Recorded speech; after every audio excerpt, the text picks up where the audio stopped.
நாமக்கல்ல Tiruchengode main road எர்ணாபுரத்துல இருக்கிற Spiro prime public ஸ்கூல்ல +2 போர்டு எக்ஸாம்ஸோட சேர்த்து நீட் அண்ட் ஜேஇ கோச்சிங்கும் கொடுத்துட்டு இருக்காங்க. சம்மர் ஹாலிடேஸ் வந்தாச்சு, நம்ம ஜிடி ஹாலிடேஸும் வந்தாச்சு. GT holidays, South India's #1 travel brand. Taste Daily. Taste the Daily. IBC Tamil நேயர்களுக்கு வணக்கம். இன்றைய நேர்காணலில் நம்மோடு இணைந்திருக்கிறார் டெல்லியிலிருந்து பரபரப்பான செய்திகளுடன் ராஜகோபாலன் அவர்கள். வணக்கம் சார். நமஸ்காரம் பாய். நமஸ்காரம். தமிழ்நாட்டினுடைய இரும்பு மனிதரும் இந்தியாவினுடைய இரும்பு மனிதரும் சந்திச்சிருக்கிறாங்க. அமித்ஷாவும் எடப்பாடி பழனிசாமி சந்திச்சிருக்காங்க அப்படின்னு சொல்லி இன்னைக்கு காலையில ஆர்பி உதயகுமார் பேசுறாரு. இந்த சந்திப்புக்கான முக்கியத்துவம் என்ன? கிட்டத்தட்ட தேர்தலுக்கு 1 வருஷம் இருக்கு. அதுக்கு முன்பாகவே அந்த இனிஷியல் அந்த கூட்டணி கணக்குகள்லாம் பாஜக ஆரம்பிச்சிடுச்சா? 2 இரும்பு மனிதர்கள் சேர்க்கை என்பது ஒரு அலுமினியம் ஒரு மனிதரை தூக்கி எறிவதற்குத்தான். 2026 ஒரு அலுமினிய பாத்திரமாக கூடிய திராவிட முன்னேற்ற கழகத்தை இரண்டு இரும்பு மனிதர்கள் தூக்கி எறிவார்கள் என்பதுதான் டெல்லியில் இருக்கக்கூடிய சூழ்நிலை. கிட்டத்தட்ட 1.25 மணி நேரம் எடப்பாடி பழனிசாமியும் அமித்ஷாவும் சந்திச்சிருக்கிறாங்க அப்படின்னு செய்திகள்லாம் வந்துட்டு இருக்கு. உங்களுக்கு என்ன மாதிரி செய்திகள் கிடைச்சிருக்கு? கிட்டத்தட்ட தமிழ்நாட்டு பிரச்சனையை பற்றி மட்டும்தான் நான் பேசினேன் அப்படின்னு சொல்லி எடப்பாடி பழனிசாமி சொல்றாரு. ஆனா தேசிய ஜனநாயக கூட்டணி 2026 கண்டிப்பா தமிழ்நாட்டில் ஆட்சி அமைக்கும் அப்படின்னு சொல்லி அந்த சந்திப்புக்கு பின்பாக அமித்ஷா ட்வீட் போடுறாரு. எப்பவுமே தேசிய ஜனநாயக கூட்டணி என்றால் அது அதிமுக தலைமைதான் என்று ஏற்கனவே முடியாகிவிட்டது. அதாவது எடப்பாடி பழனிசாமியுடைய தலைமையில் தான் என்று. இருப்பினும் சில சிக்கல்கள் இருக்கத்தான் செய்கிறது சங்கர். காரணம் என்ன என்று கேட்டால், இது ஒரு நீண்ட தொடர்கதை. அதை சிறுகதையாக்க வேண்டும் என்றால் 8 மாதங்கள் 9 மாதங்கள் இருப்பினும் சில ஏற்றத்தாழ்வுகள், தக்காமுக்கி என்று ஹிந்தியில் சொல்லுவார்கள், குத்து சண்டை நடக்கும். இருப்பினும் ஜெனரலாக பொதுவாக அதிமுக பாஜக உறவு கன்ஃபார்ம் ஆகிட்டு தான் சொல்ல முடியும். ஒன்று, இதில் அதிமுகவிற்கு லாபம், அமித்ஷாவிற்கு லாபம், தமிழகத்திற்கு லாபம், தமிழக வாக்காளர்களுக்கு லாபம். இனி வரக்கூடிய நாட்களில் அடுத்த 5 வருடங்களில் சாராயக்கடை, மருந்து பொருட்கள், போதைப் பொருட்கள் எல்லாம் கொஞ்சமா நிற்கிறதுக்கான ஒரு வாய்மொழிகள் இருக்கும்.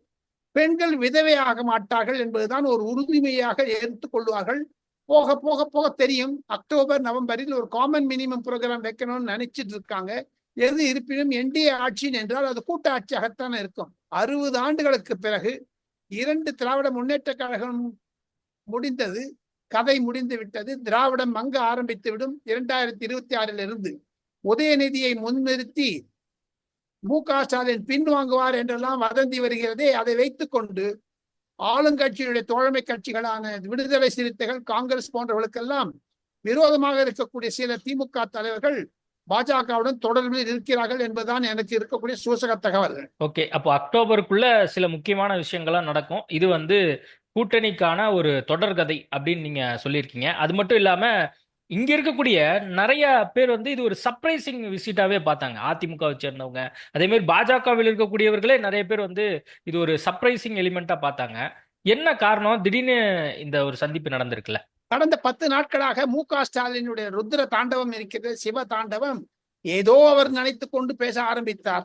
ஹிந்தி, ருப்பியா, 3 மொழி கொள்கை, டீலிமிட்டேஷன் என்றெல்லாம் சாராய 1 லட்சம் கோடி ஒரு ஊழலை மறைப்பதற்காக கபட நாடகம் ஆடினார் திராவிட முன்னேற்ற கழக தலைவர். அதை சுக்காக தூளாக்கியது அமித்ஷா, எடப்பாடி பழனிசாமியுடைய சந்திப்பு.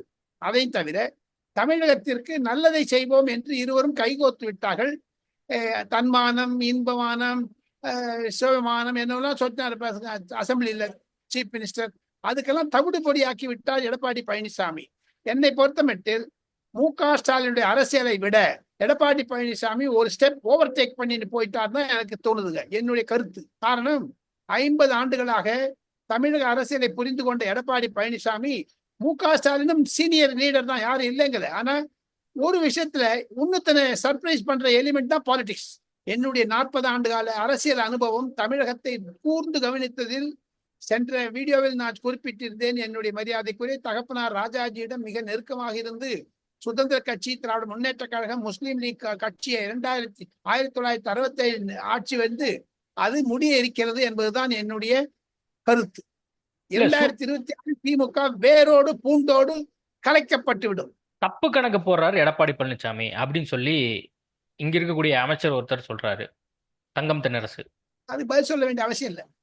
ம். இல்ல காரணம் என்ன? தப்பு கணக்கு யார் போடுவது என்று கூடிய விரைவில் வரும்.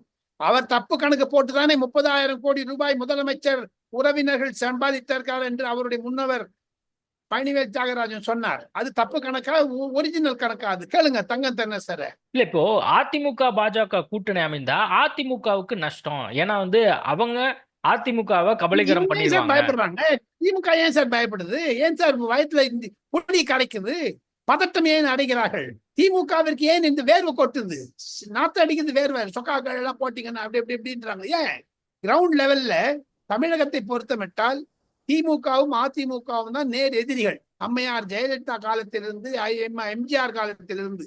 ஆனால் சமீப காலமாக அதிமுக தொய்வடைந்தது என்ற ஒரு பிம்பத்தை தமிழக ஊடகங்கள் விவாதங்கள் மூலமாக கட்டமைக்க மூடும் என்று திமுக நினைத்தால் அது பூனை கண்ணை மூடிக்கொண்டால் பூவோகம் மறந்து விடாது, மறைந்து விடாது.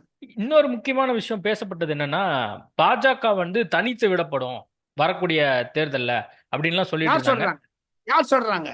யார் சொல்றது யாருன்னு? இல்ல சில விமர்சகர்கள், பாஜகவுக்கு பிடிக்காதவங்க, திமுக ஆதரவாளர்கள் அவங்க எல்லாம் சொல்லிட்டு இருந்தாங்க, அதிமுக கூட்டணி வைத்தால் அது அதிமுகவுக்கு நஷ்டத்தை ஏற்படுத்தும், அதிமுக அழிந்து போகும் அப்படிங்கிற கருத்தெல்லாம் முன் வச்சுட்டு இருந்தாங்க. இந்த மாதிரி சூழல்ல இப்போ கூட்டணி வைப்பதன் மூலமாக அதிமுகவுக்கு இந்த இடத்துல ஒரு செக் வச்சிருக்கு பாஜக. மிரட்டலுக்கு பணிந்துதான் எடப்பாடி பழனிசாமி நேத்து அமித்ஷாவை சந்திச்சிருக்காருன்னு சேகர் பாபு இன்னைக்கு சொல்றாரு. சேகர் பாபுக்கு, அவருக்கு ஒரு மரியாதைக்குரிய சேகர் பாபு அறநிலையத்துறை அமைச்சர்.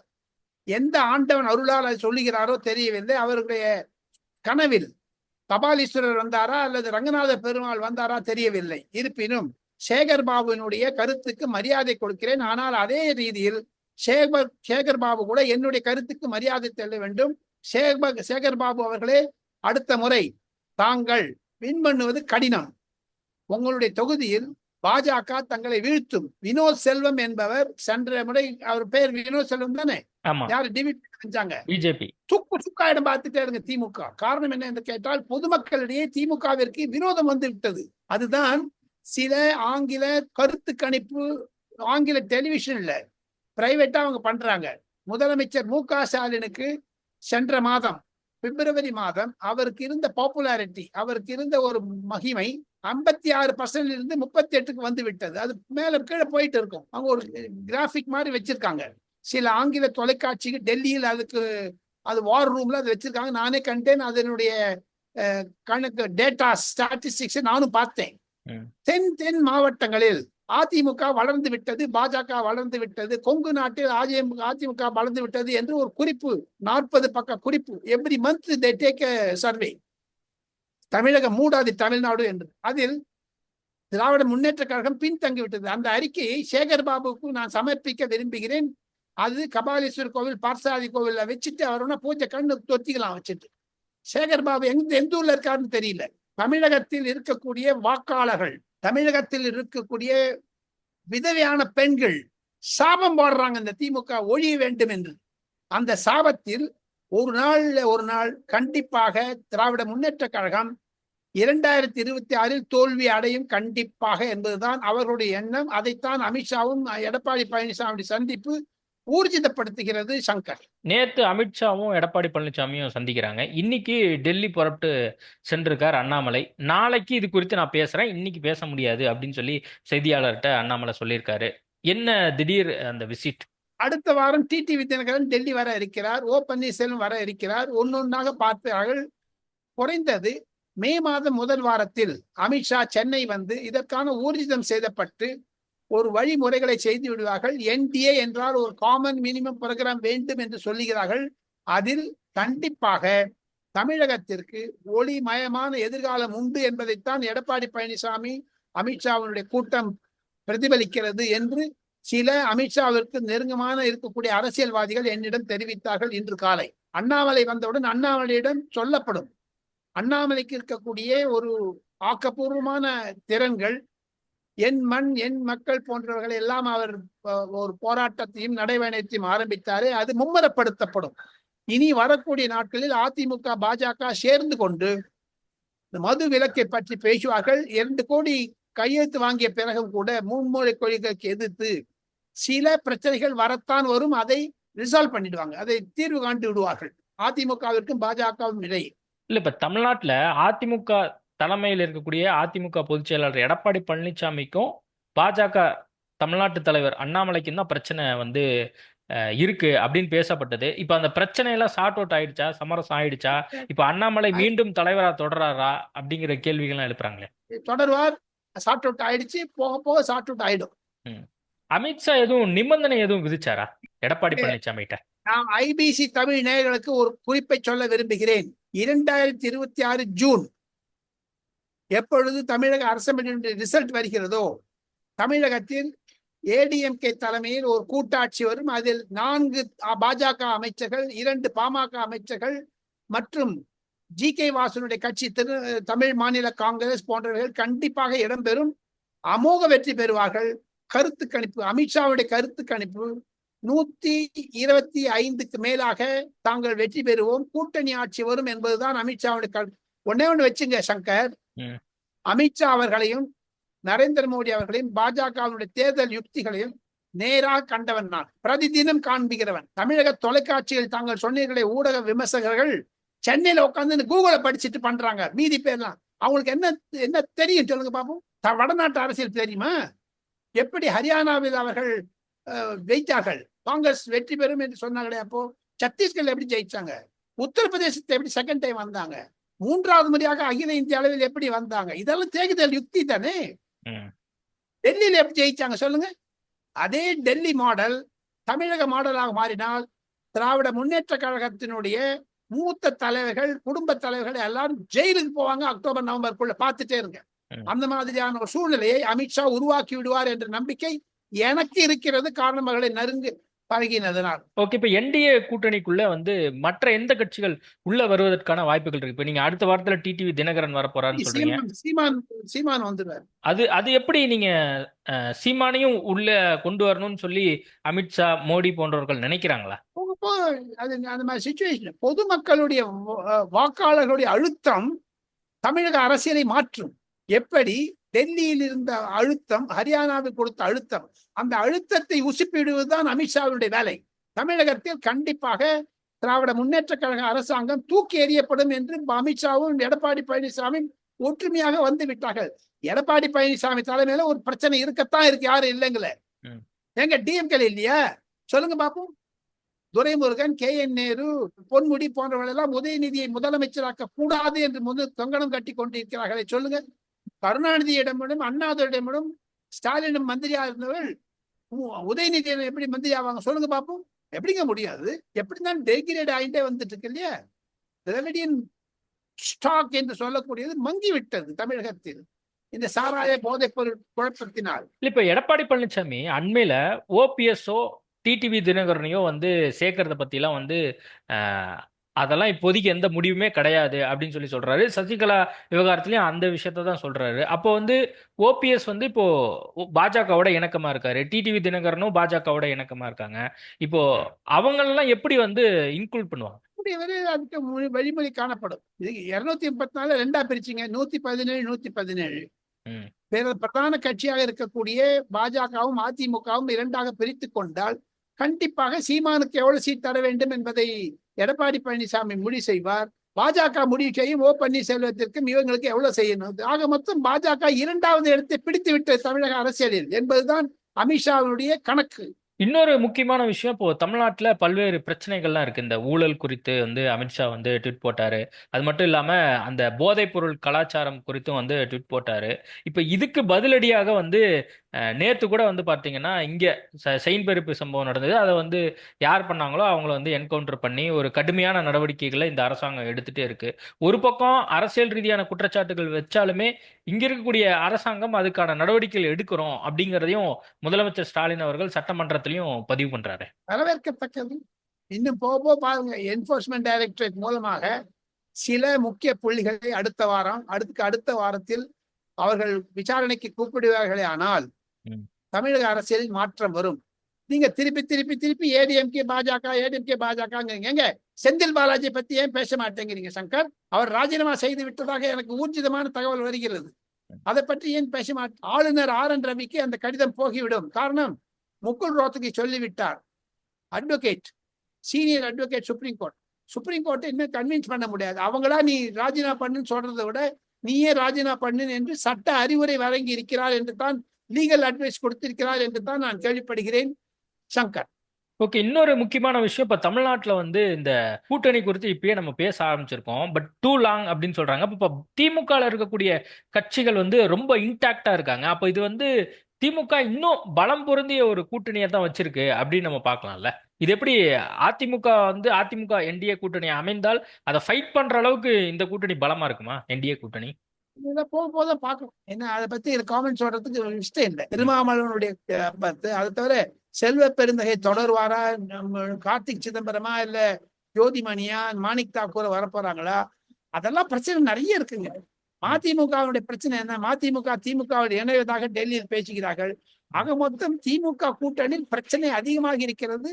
திமுக கூட்டணியிலிருந்து பிளவு வந்தாலும் ஆச்சரியப்படுவதற்கில்லை என்றுதான் டெல்லியில் இருக்கக்கூடிய வட்டாரங்கள் தெரிவிக்கின்றன. காரணம், எல் முருகன் வீட்டில் தம்பிதுரையும் திருமாவளவனும் சந்தித்தார்கள் ஒரு 4-5 நாட்களுக்கு முன்னதாக. ஆக மொத்தம் திரைமறைவில் ஏதோ நடந்து கொண்டிருக்கிறது சங்கர். ஓகே, நான் இறுதியா கேட்க விரும்புறது, இப்போ அதிமுகவில் இருக்கக்கூடிய எடப்பாடி பழனிசாமியை நீங்க எதுவும் சந்திச்சீங்களா? இல்ல அது எடப்பாடியினுடைய மாற்றத்துக்கு என்ன காரணம் நீங்க நினைக்கிறீங்க? மனமாற்றத்துக்கு காரணம் கட்சியில் இருக்கக்கூடிய அழுத்தங்கள். அதிமுகவை கொட்டுக்கோப்பாக செய்கிறார் செங்கோட்டையன் போன்றவர்கள் மற்றும் சில பிரச்சனைகள் இருக்கத்தான் செய்கிறது, இல்லை என்று நிராகரிக்க முடியாது. எடப்பாடி பழனிசாமியுடைய அணுகுமுறையை பார்த்தால் அரசியல் தந்திரம் இருந்தவர் எடப்பாடி பழனிசாமி. அம்மையார் ஜெயலலிதாவுக்கு இருந்த ஒரு செயல் திட்டங்கள், அணுகுமுறைகள் எடப்பாடியிடம் நான் காண்கிறேன். கண்டிப்பாக நான் சந்தித்தேன். என்னுடைய கருத்து என்ன என்று கேட்டால், எடப்பாடி பழனிசாமி மு.க. ஸ்டாலினை விட ஓவர்டேக் செய்து விட்டார் இந்த விஷயத்தில். ஓகே, அடுத்து வேற என்ன அப்டேட் வந்து நம்ம எதிர்பார்க்கலாம் டெல்லியிலிருந்து? அப்டேட் என்ன என்று கேட்டால், 6ஆம் தேதி காலை பேங்காக்கிலிருந்து இலங்கை வரக்கூடிய பிரதமர் அமைச்சர் நரேந்திர மோடி அவர்கள் இலங்கையில் உள்ள பல திட்டங்களுக்கெல்லாம் அடிக்கல் நாட்டுவதை தவிர, இலங்கை அதிபர் டிசநாயக்காவுடன் பேசுவதை தவிர, NSA தோவல் அவர்களும் அயலுறவுத்துறை அமைச்சர் டாக்டர் ஜெய்சங்கர் அவர்களும் ஏற்கனவே இலங்கையில் இருந்து வரக்கூடிய செய்திகளை பார்த்தால், இலங்கையினுடைய தூதுவர், இந்திய தூதுவர் இலங்கையில் இருப்பவர் பல ரசிகரமான தகவல்களை சொல்லுவதன் மூலமாக கச்சத்தீவை எப்படி மீட்டெடுக்க வேண்டும் என்றும் ஒரு யோசனைகள் இருக்கின்றது. அதையெல்லாம் விவாதித்துவிட்டு பிரதமர் நரேந்திர மோடி அவர்கள் நேராக ஏப்ரல் 6ஆம் தேதி ராமேஸ்வரம் வந்து, ராமேஸ்வரத்தில் இருக்கக்கூடிய ராமர் கோவில் பூஜை செய்ய இருக்கிறார் ராமநவமி அன்று. இதையெல்லாம் வைத்து பார்த்தால் தமிழக மக்களிடையே ஒரு மன மாற்றம் வரும் என்று தான் நினைக்கிறார்கள் அமித்ஷா போன்றவர்கள். காரணம், அமித்ஷா செய்வது அரசியல், நரேந்திர மோடி செய்வது ஆன்மீகம் என்று நாலா பக்கம் வந்ததுன்னா திமுகவை திணற விடுவார்கள் என்பதுதான் பாஜகவுடைய திட்டம். ஓகே சார், நிறைய விஷயங்கள் குறித்து பேசியிருக்கோம். நேர்காணல் கொடுத்ததுக்கு மிக்க நன்றி. தேங்க்யூ.